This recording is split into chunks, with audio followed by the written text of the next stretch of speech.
আপনার মোবাইলের স্ক্রিন বারবার নিজে অফ হয়ে যায়।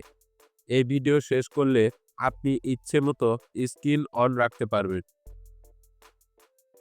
আপনি যদি পড়াশোনা বা কাজ করেন তাহলে স্ক্রিন টাইম বাড়ানো খুব দরকার। চলুন দেখে নেই কিভাবে কাজটি করবেন।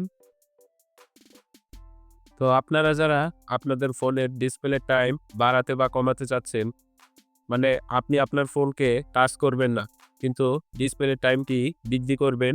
সেক্ষেত্রে আপনাকে আপনার ফোনের সেটিংস অপশনটিতে চলে যেতে হবে। তো আমি সেটিংস অপশনটি ওপেন করলাম। তো সেটিংস অপশনটি ওপেন করার পর একটু নিচের দিকে স্ক্রল করে এখানে ডিসপ্লে অ্যান্ড ব্রাইটনেস এই লেখাটির উপরে একটা ক্লিক করে দিবেন। তো এই লেখাটিতে ক্লিক করার পর আবার একটু নিচে স্ক্রল করুন। নিচে স্ক্রল করলে দেখতে পাবেন স্ক্রিন টাইম আউট। তো স্ক্রিন টাইম আউট এই অপশনটি এই লেখাটির উপরেই একটা ক্লিক করে দিন। ক্লিক করার পর এবার দেখতে পাচ্ছেন আপনার সামনে একটি পপআপ শো করছে, যেখানে 15 সেকেন্ড আমার এটা সিলেক্ট করা আছে।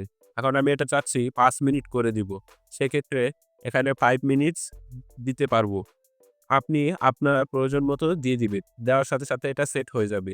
তো এছাড়াও যদি আপনি চান যে না আমার এটা সময় বৃদ্ধি মানে আরেকটু কমাবো, সেক্ষেত্রে এই যে আমার এখানে 15 সেকেন্ড আছে সর্বনিম্ন। তো আপনার এখানে যেটা আছে আপনি সেটা দিয়ে দিবেন। তো সাথেই এটা সেট হয়ে যাবে।